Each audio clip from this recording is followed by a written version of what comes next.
Bonjour et bienvenue sur Compta Online Info. Au sommaire de cette semaine, la déclaration d'activité de l'entrepreneur de spectacle, faut-il relancer le recruteur après un entretien et la création d'une intelligence artificielle au sein des cabinets.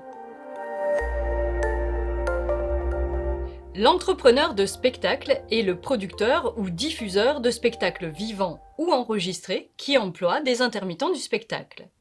Que ce soit une pièce de théâtre ou un film, les conditions d'exercice de l'activité sont les mêmes. L'entrepreneur de spectacle devait détenir une licence pour l'exercice de son activité. Depuis le 1er octobre 2019, le professionnel déclare simplement son activité. L'administration dispose d'un délai d'1 mois pour se prononcer, étant entendu que le silence vaut acceptation. En cas de non-respect du droit applicable, l'administration peut faire opposition à l'exercice de l'activité d'entrepreneur de spectacle. Elle peut aussi désormais prononcer des sanctions qui vont de l'amende à la fermeture de l'établissement. Si vous n'avez pas de nouvelles de l'entreprise où vous avez passé un entretien, au bout de combien de temps pouvez-vous recontacter le recruteur sans paraître impatient ou trop empressé ?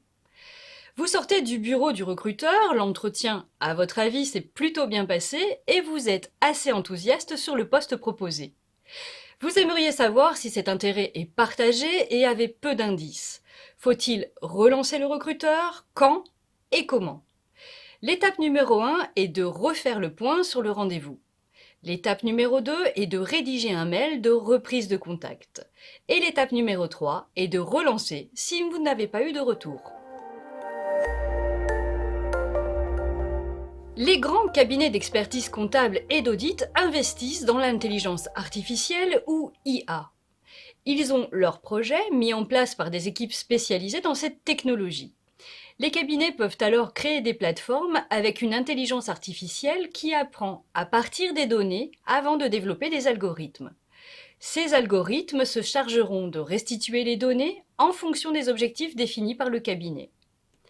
Dans les plus petits cabinets et ceux qui ne peuvent pas se constituer en réseau, il faudra probablement faire appel aux partenaires historiques pour obtenir ces technologies. Ce sont les éditeurs de logiciels. Vous pouvez accéder gratuitement à tous ces articles sur le site compta-online.com. Toute l'équipe de la rédaction vous souhaite une bonne semaine.